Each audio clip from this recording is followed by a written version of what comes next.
Fala galera, aqui é o professor Mendonça e hoje nós vamos falar um pouquinho a respeito de refração da luz, beleza? Lei de Snell-Descartes. Uma aula curtinha com resolução de exercício no final. Na descrição do vídeo vai ter o link para a lista de exercícios em PDF, dos quais eu vou fazer alguns exercícios aqui na aula mesmo, valeu? Bora começar.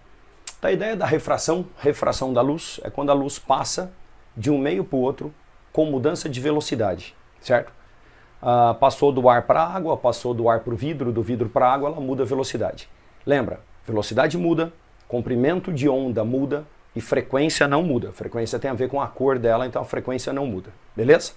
Bom, o primeiro trabalho feito de refração foi meados dos anos 1600, época do Galileu, um pouco antes da época do Newton, por um holandês chamado Willebrand Snell, beleza?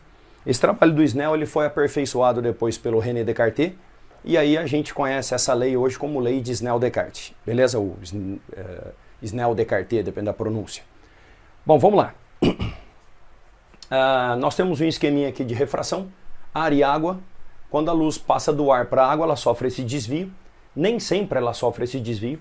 Se a incidência for normal em cima desse pontilhado, ela não sofre desvio, beleza?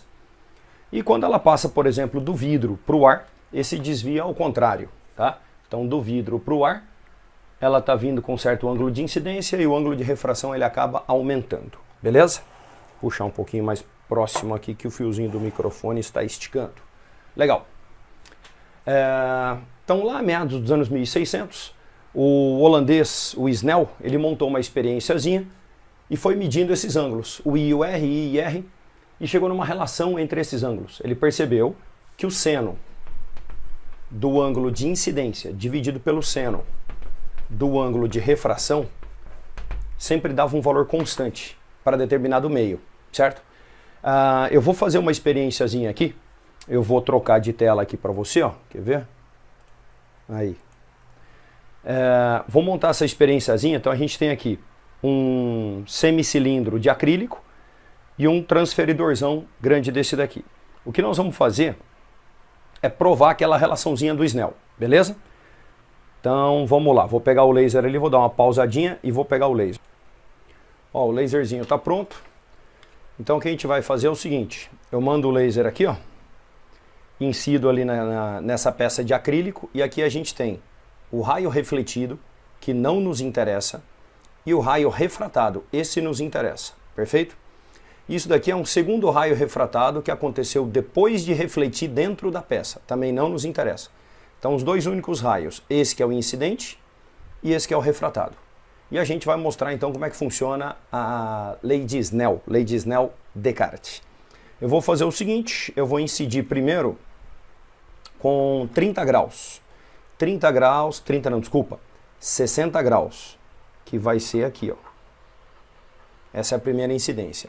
E depois 30 graus, que vai ser aqui. Porque os ângulos são medidos em relação à reta normal. Então, aqui, ó, esse ângulo está marcando 60. Só que eu quero aqui, ó. Esse é o ângulo que eu quero, com a reta normal. Então, esse vale 30. Né? E esse vale 60 graus. Então, são os dois ângulos de incidência, 30 e 60. Beleza? Quando o I, deixar no cantinho, está escrito aqui, ó. Quando o I é igual a 60 graus, a gente vai medir o R. Aqui está os 60 graus. Então eu mando aqui no ângulo de 60 graus. E ali aparece o meu raio refratado. Agora eu mando aqui no ângulo de incidência 30. E o meu raio refratado aparece aqui. Beleza? Tá aí. Então, quando o meu ângulo de incidência é 60 graus, ele me deu o ângulo de refração 10, 20, 35 graus no refração. E quando o meu ângulo de incidência é 30 graus, o refratado ficou 19 graus. Certo? Então, esses são os dois valores da experiênciazinha. E lembra, ó, se eu jogar em cima da reta normal, ó, ele não vai sofrer desvio. Ele continua a passagem em linha reta dele ali, ó. De boa, beleza? Então, só tem a refração com desvio se eu for aumentando o ângulo. O que o Snell fez foi mais ou menos essa experiência. Agora a gente manda uma calculadorazinha aqui e faz uma conta bem rápido. Vamos lá. O Snell descobriu que o seno do ângulo I pelo seno do ângulo R é uma constante. Na primeira experiência vai ficar seno de 60 graus dividido por seno de 35 graus. E na segunda vai ficar seno de 30 graus dividido por seno de 19 graus. Beleza? O seno de 60, 0,866. O seno de 35, 0,573. O seno de 30 é 0,5 e o seno de 19, 0,325. Aí eu pego ponto 866, divido por ponto 573 e obtenho 1,51. Eu pego ponto 5 e divido por ponto 325 e obtenho 1,53. Ele percebeu então que esses valores tendem a um único valor, tendem a ficar constantes. Se eu fizer várias experiências, isso vai ficar rodando em torno de 1,5. E o que é esse 1,5? É o índice de refração desse material aqui. Cada material possui um índice de refração. E é isso que a gente vai comentar agora para finalizar a equação completa da lei de Snell. Então esse primeiro trabalho foi feito pelo holandês lá em meados dos anos 1600 e depois, meados dos anos 1800, os físicos entram com a ideia de índice de refração. Beleza? Então vamos lá. Então vamos falar agora a respeito do índice de refração. Índice de refração, cada material tem o seu, e é uma relação entre velocidades, certo? Por exemplo, índice de refração da água vale 1,33. Quer dizer que a luz dentro da água é 1,33 vezes mais lenta do que no vácuo. No vidro, depende do vidro, em torno de 1,5, um vidro simples. Olha só um exemplo. Nós temos aqui, ó, um copo. Enroscou aqui, aí. Nós temos um copo com glicerina aqui no fundo e um vidrinho aqui, ó. Esse vidrinho tem glicerina dentro também, tá pingando glicerina. A gente consegue ver o vidrinho aqui dentro e consegue ver a glicerina. Agora olha o que acontece na hora que eu mergulho ele aqui, ó. Ao mergulhar, ele praticamente some, né? Você consegue ver a bordinha dele no fundo e uma silhueta bem fininha. Por que esse efeito acontece? O índice de refração da glicerina é muito perto do índice de refração do vidro. Isso faz com que a luz quase não perceba a passagem, certo? Dá para perceber sim. E acontece outro fenômeno. O copo também atua como uma lente, aumentando a largura do vidrinho ali dentro. Esses dois efeitos fazem com que a gente quase não enxergue o copo ali dentro, tá? Índices muito parecidos e o efeito de lente, tranquilo? Que não é o que a gente está estudando agora. Então, cada material tem o seu índice de refração. E o que os físicos descobriram? Que essa constante que o Snell achava aqui era, na verdade, o índice de refração relativo. Então a gente escreve a lei de Snell hoje assim, ó. Seno de I pelo seno do R é igual a N2 por N1, que é o índice de refração relativo. O N2 é desse meio e o N1 é desse meio. N1, N2. A gente pode multiplicar cruzado essa expressão para ela ficar toda alinhadinha e fica N1 seno I igual a N2 seno R e tá aqui, ó, lei de Snell-Descartes, beleza? Feito pelo holandês Willebrand Snell e depois reformulada ali, aprimorada pelo Descartes, trabalhando com a geometria e depois disso os caras chegaram na conclusão dos índices de refração. Tranquilo? Então agora a gente vai matar alguns testinhos. Vou montar a listinha e a gente mata uns testes na sequência. Valeu! Já voltamos. Então nós vamos começar a nossa listinha de exercícios que vai estar na descrição do vídeo. Eu vou fazer aqui uns 4, 5 exercícios, beleza? O cara fala assim, ó. Um famoso truque de mágica é aquele que o ilusionista caminha sobre a água de uma piscina, por exemplo, sem afundar. O segredo desse truque é haver sobre a superfície da água da piscina um suporte feito de acrílico, no qual o mágico se apoia e que é difícil detecção do público. alguma semelhança com a experiênciazinha que a gente fez agora há pouco, né? Do nosso vidrinho aqui, ó. Olha que estranho que fica, né? Você consegue ver ali o frasco em cima da água, mas dentro da água praticamente você não vê. Beleza? Então, semelhança total com o que a gente falou. Nessa situação, o acrílico é quase transparente por quê? É só achar uma resposta que fala que o índice de refração dele é muito próximo do índice de refração da água da piscina. Vamos lá. Já deu na letra A, né? Já deu na letra A. Seu índice de refração é muito próximo ao da água da piscina. Fechou? Esse não tinha nem conta. Questãozinha 2. Em um experimento, temos uma placa de vidro que é atravessada por um feixe de luz. Nessa placa de vidro em especial, a velocidade da luz é 2,5 vezes 10 oitava. Considerando que a velocidade da luz no vácuo é 3 vezes 10 oitava, qual é o índice de refração do vidro? Bom, o índice de refração é C sobre V, que é a relação da velocidade da luz no vácuo, que é 3 vezes 10 a oitava, dividido por 2,5 vezes 10 a oitava. Tá? Então, corta o 10 a oitava e vai dar 1,2, que vai dar 6 quintos, né? Então, esse é o índice de refração. E ele é uma grandeza adimensional, tá? Não tem unidade, índice de refração adimensional. Questãozinha rápida também. Bora para a questão 3. Uma onda propaga-se com a velocidade de 20 metros por segundo no meio 1. Após passar para o meio 2, seu comprimento diminui para 5 centímetros e sua velocidade cai pela metade. O comprimento de onda no meio 1 em centímetros era d, certo? Aqui ele então está relacionando velocidade e comprimento de onda quando ele passa de um meio para o outro. Ó, V é igual a lambda F, beleza? Velocidade, comprimento de onda vezes a frequência. A frequência não muda. Então eu faço a frequência do primeiro meio é igual à frequência do segundo meio. Aí a frequência desses dois meios é a velocidade dividido pelo lambda, igual a velocidade pelo lambda. A primeira velocidade vale 20.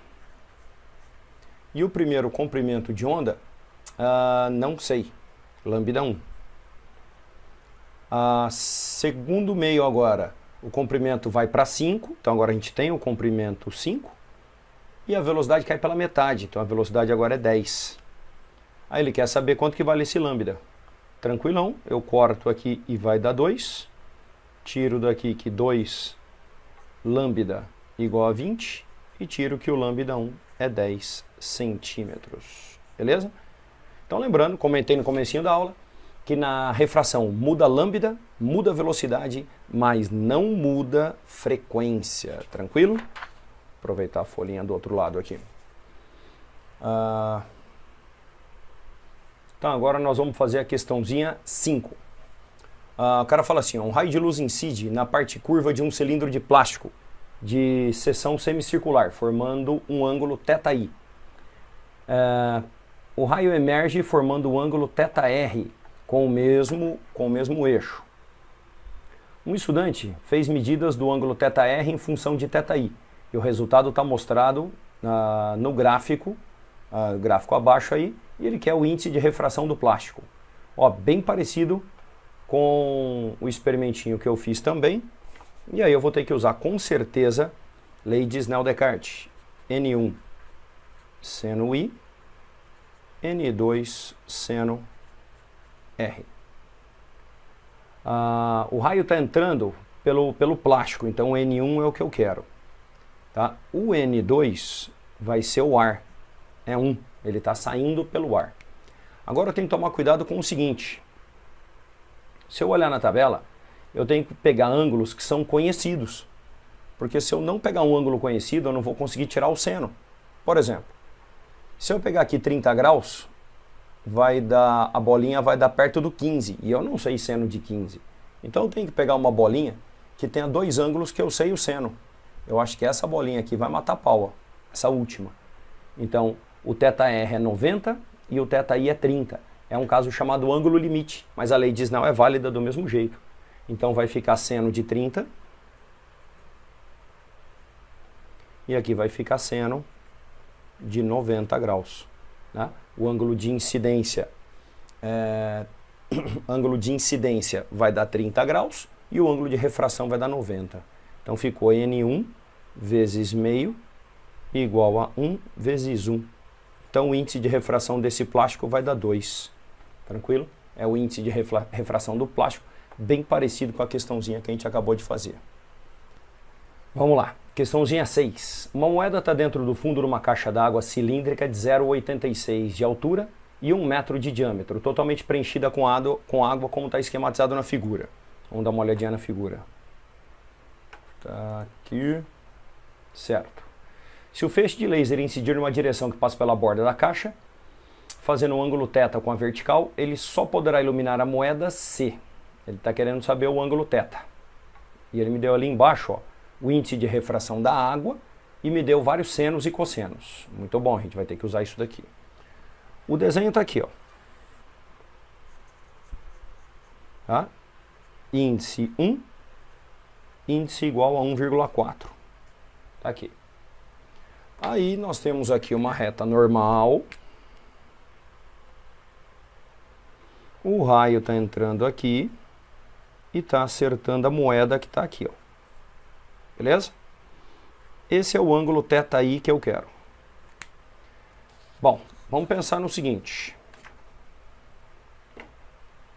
Eu preciso desse θr aqui, ó. É ele que eu preciso. Porque daí eu aplico lei de Snell. N1 seno I, N2 seno R. O N1 vale 1. Seno de θi. O N2 é 1,4. Tá faltando o seno desse cara aqui. Para fazer o seno dele, a gente vai montar um triângulo. Vou tirar aqui e vou montar esse triângulo, ó. Nós temos isso daqui, ó. θr 0,87 e aqui é 0,5. Por que 0,5? Porque é metade da base do cilindro. Ó, base do cilindro tem 1 metro de diâmetro. Aqui a metade da base é meio metro. 0,87, meio metro, eu tenho que achar essa hipotenusa. Faço o teorema de Pitágoras. Hipotenusa quadrado, 0,87 quadrado mais 0,5 quadrado. A hora que você levar o 0,87 vezes 0,87 e somar com 0,5 vezes 0,5, vai dar isso daqui, ó. Aqui vai dar aproximadamente 0,75 e aqui vai dar 0,25. Então a hipotenusa vai dar raiz de 1, que é 1. Legal. Então quem é o seno de θr? É o cateto oposto pela hipotenusa, que é 1. Então vai dar meio. Esse é o seno de θr. Aí eu venho aqui para finalizar minha lei de Snell e coloco o seno do R valendo meio. Aí o seno de θi é 0,7. Aí eu vou buscar qual é o ângulo cujo seno é 0,7. Se eu olho aqui, seno 0,7 vai dar 45 graus. 45 graus me joga na resposta C. Beleza? Espero que tenham gostado do vídeo. Uma aula simples de refração da luz. Se gostou, compartilha, se inscreve e curte o canal. Valeu?